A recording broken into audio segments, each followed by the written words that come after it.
China and the United States are promising to continue building a new type of power relationship. This is the major outcome of the 6th Strategic and Economic Dialogue, as the two countries grappled with pressing issues from cybersecurity to anti-terrorism and climate change. The major powers agreed to continue negotiations on an investment treaty and to take concrete actions to cut greenhouse gas emissions. For more details, CCTV's Guan joins us from Beijing. Thanks, Mike. The s&ed concluded on Thursday in Beijing. In most important progress, as many expected, the two sides agreed on a timetable for the bilateral investment treaty talks. U.S. delegates also met President Xi Jinping and Premier Li Keqiang. She said he was looking forward to U.S. President Barack Obama's visit to China in November for the APEC summit. And Secretary of State John Kerry again welcomed China's peaceful foreign policies.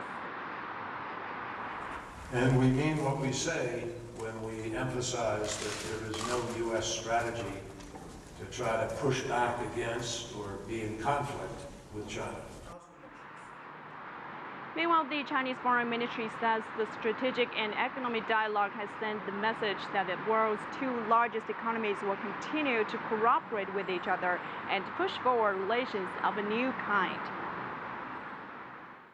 Just as mentioned in the opening speech by President Xi Jinping, the history and status quo of China-U.S. relations have proved that cooperation benefits both countries, while confrontation brings only hurt. For the two countries and the whole world, Sino-U.S. cooperation can become a huge and conducive event, while Sino-U.S. confrontation will no doubt become a disaster.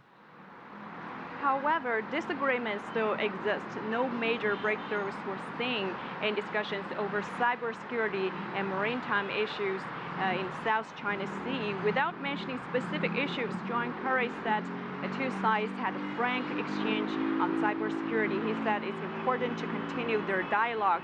Chinese State Councilor Yang Jiechi said the matter requires mutual trust and reiterated the Chinese stance on building a peaceful, secure, and open cyberspace. Back to you, Mike.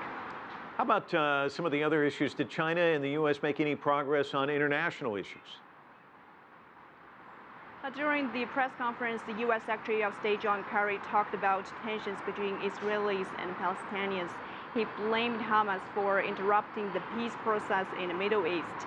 Kerry also stressed that negotiation is the only way to resolve the problem. He also referred to China-U.S. concerns over denuclearization in Democratic People's Republic of Korea. The United States and China agreed on the importance and urgency of achieving a denuclearized, stable, and prosperous Korean peninsula.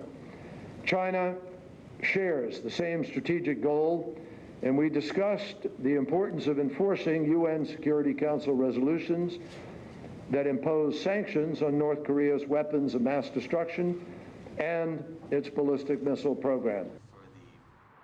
Kerry's comment came amid a glimmer of hope for reduced tensions on the Korean Peninsula, as DPRK has proposed talks with Seoul over Pyongyang's participation in upcoming Asian Games in South Korea. Back to you, Mike.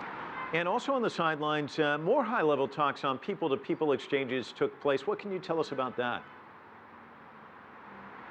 Yes, Mike. Well, according to Vice Premier Liu Yendong, strategic mutual trust, economic and trade cooperation, and people-to-people exchange are the three indispensable backbones of Sino-U.S. relations.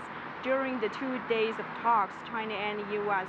reached a 104-item agreement aimed at increasing cooperation in education, science, culture, and sports.